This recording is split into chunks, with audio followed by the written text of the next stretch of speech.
Bonsoir Bouba, ce soir nous parlons de milliards. Il s'agit du contentieux entre Sonatel et l'ARTP et nous recevons Amadou Manel Fall, membre du collège de l'ARTP. Bonsoir. Bonsoir Mamoudou Ibrakan et bonsoir à vos téléspectateurs. Vous êtes passé de près de 14 milliards à 1,5 milliard pour la sanction infligée à Sonatel pour non-respect des dispositions du décret numéro 2014-770 du 14 juin 2014 précisant certaines obligations quant au droit à l'information des consommateurs. Pour certains, c'est un scandale. Vous répondez quoi? Nous répondrons tout simplement qu'en effet, il y a eu une amende de 13 milliards 900 millions environ, qui représente 3% du chiffre d'affaires de l'opérateur incriminé que vous citez. Et en seconde lecture, parce qu'ils avaient la possibilité de faire recours, soit d'introduire un recours auprès de la Cour suprême pour invalider la décision que nous avions prise, ou alors introduire un recours gracieux auprès du collège, donc qui avait examiné et infligé l'amende ou la pénalité en première instance. Il y a quand même l'Himalaya entre 13 milliards 900 et 1,5 milliard. Que s'est-il passé? Si on veut comparer les ordres de grandeur, oui, effectivement, 13 milliards, ce n'est pas 1 milliard. Ce qu'il est important de retenir, c'est pourquoi nous avions eu à infliger une amende de 13 milliards à la Sonatel. Le chef de l'État, en 2014, a pris un décret visant à créer des emplois sur le secteur des télécommunications, parce que, comme nul ne l'ignore dans ce pays, le secteur des télécommunications est un secteur assez florissant. Et ce décret visait la suppression, par exemple, des automates. Ce qu'on appelle automates, c'est les services vocaux interactifs. Lorsque un abonné appelle son opérateur pour des raisons techniques ou commerciales, il compose un numéro et ce numéro lui dit tout simplement, vous appuyez sur la touche 1, vous appuyez sur la touche 2 lorsque vous voulez accéder à tel ou tel service. Eh bien, l'État a estimé que ces automates pouvaient être retirés auprès des opérateurs et remplacés par des personnes qui répondent tout simplement au téléphone. Et ceci, notamment, aurait pu favoriser la création d'emplois dans ce secteur-là. Il y a d'autres mesures dans le décret qui visent à renforcer cette décision d'ensemble qui, comme je l'ai dit tout de suite, permettrait la création d'emplois. Et entre 2014 et 2016, l'opérateur ne s'est pas conformé à ce décret. 2 ans. 2 ans, plus ou moins.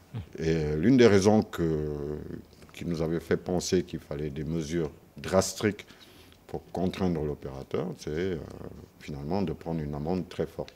Alors le Code des télécommunications nous permettait de pouvoir infliger une amende en cas de non-respect des dispositions réglementaires ou des lois du pays de l'ordre de 3% du chiffre d'affaires de l'opérateur, ce que nous avions fait. Et c'est ce qui, grosso modo, correspond aux 13 milliards 9.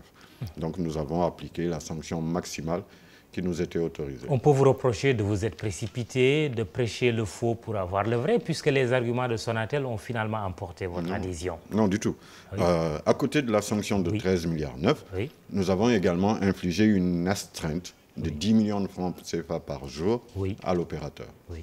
Donc, ceci visait à, dans les plus brefs délais, les amener à respecter le décret. On ne s'est pas précipité. Sonatel s'est précipité pour se conformer aux dispositions compte tenu de la lourdeur des sanctions qui pesaient sur elle.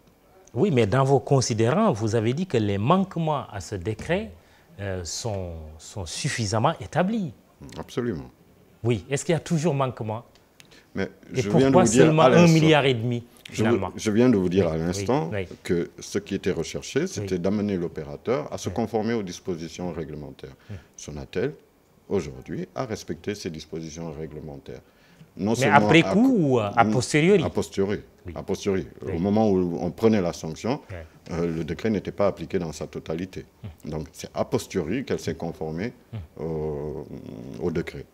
Donc ce qu'on visait, c'était non seulement à travers les 3%, qui est le maximum qui nous est autorisé par la loi, à les amener à appliquer le décret, mais au-delà de ça, nous avons pris la liberté de prendre une astreinte de 10 millions de francs supplémentaires par jour que nous avons infligé à l'opérateur. Et pourquoi finalement 1,5 milliard? Très bien.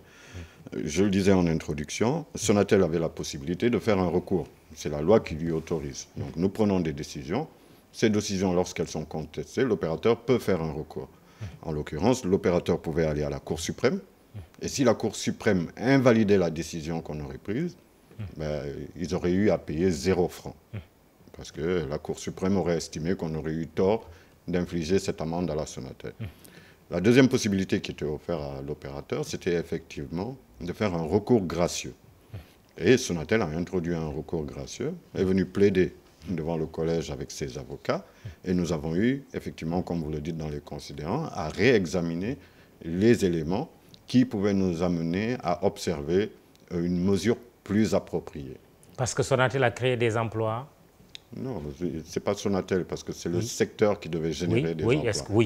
Est-ce que des emplois ont été générés?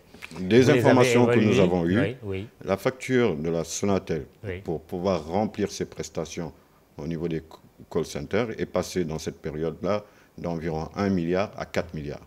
C'est-à-dire que c'est plus ou moins 3 milliards supplémentaires qui sont versés aujourd'hui à des opérateurs de call centers qui, enfin ce qu'on appelle les call centers, donc c'est les centres d'appel, et pour traiter ce volume d'appels supplémentaires qui est plus ou moins passé de 7 milliards à 7 millions d'appels à 27 millions d'appels, il faut effectivement avoir des ressources humaines supplémentaires. Et Sonatel va payer 1 milliard 500 millions. Cela est maintenant incontestable? 1 milliard 500 millions, je ne sais pas si c'est contestable, parce qu'ils ont la possibilité de faire encore un recours, d'aller en Cour suprême s'ils le désirent. Surtout s'ils peuvent obtenir 0 franc.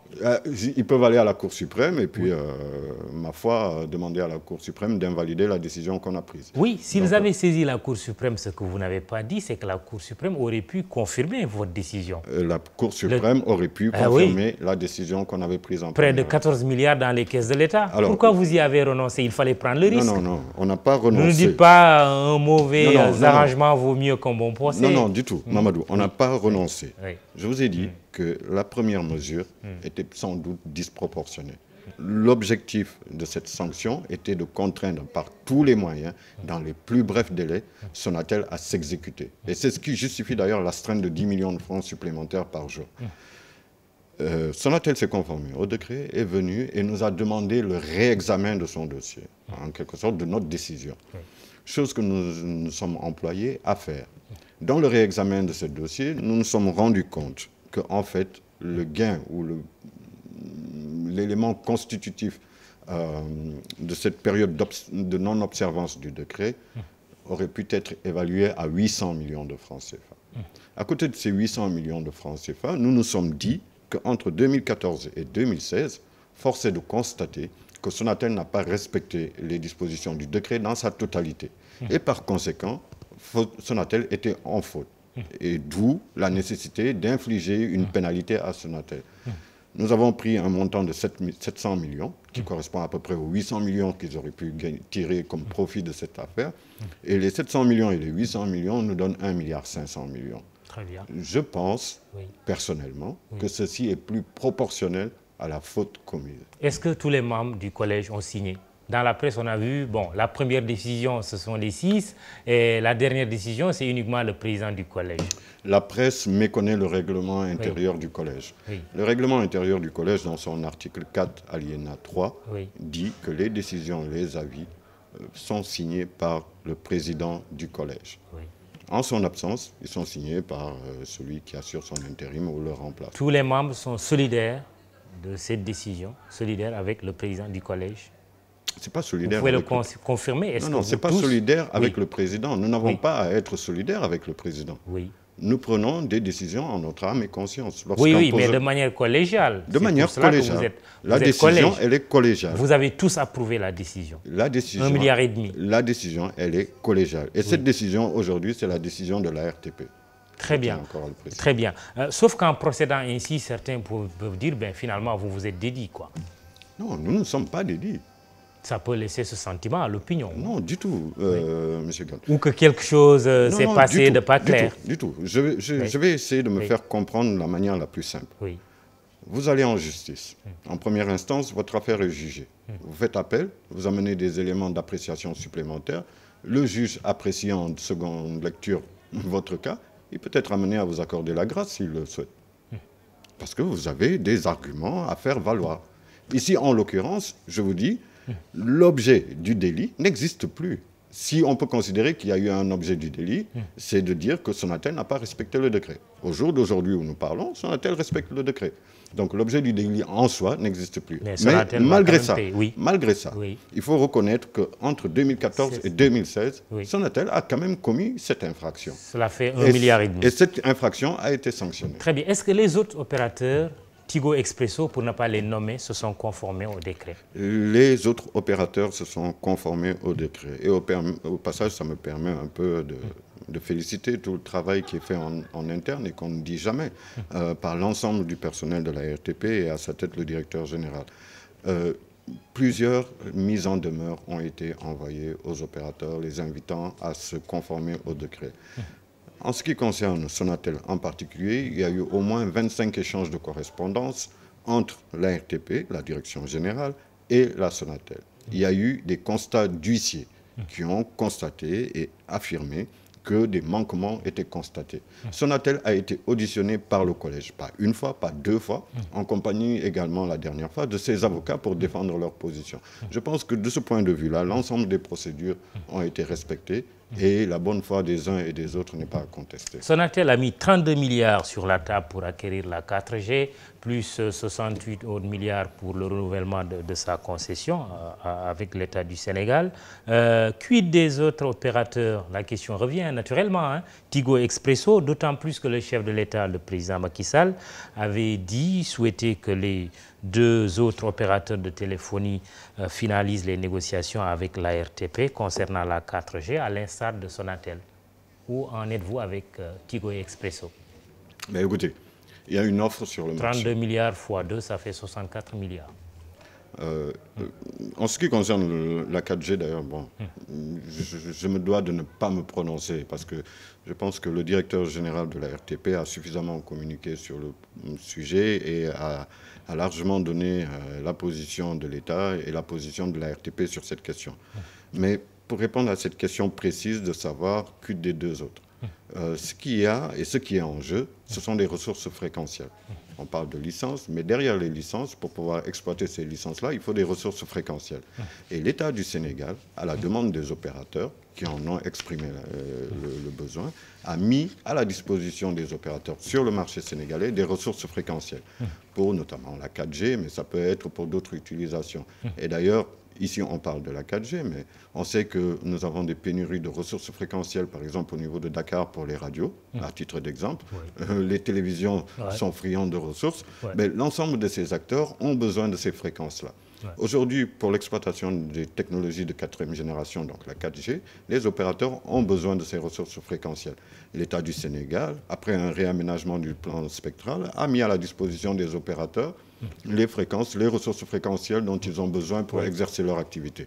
Maintenant, si certains estiment qu'ils n'en ont pas besoin, c'est leur droit le plus absolu. Tigo et Expresso ne se sont toujours pas manifestés. Ben, vous, comme moi, comme l'ensemble des Sénégalais, savons qu'à ce jour-ci, il n'y a pas eu d'offre de Tigo et d'Expresso. Ce serait un échec s'ils ne viennent pas. En quoi ce serait un échec? Ah ouais? On va se contenter, quand je dis on, je parle à l'État du Sénégal, 32 milliards de Sonatel. Non, c'est pas ça. Oui. Nous avons des ressources. Oui. Les gens expriment le besoin d'avoir ces ressources-là pour exercer leur activité. Nous mettons à leur disposition les ressources. Ce qu'il faut comprendre, c'est qu'aujourd'hui, à l'heure où nous sommes, avoir un avantage concurrentiel sur le marché comme la 4G ou peut-être demain la 5G, c'est incontestable pour un opérateur. Si certains estiment qu'ils n'ont pas besoin de cet avantage-là et que sur les bandes passantes ou sur les débits, ils sont à l'aise avec les ressources qu'ils ont besoin, ben, ce n'est pas un échec du tout.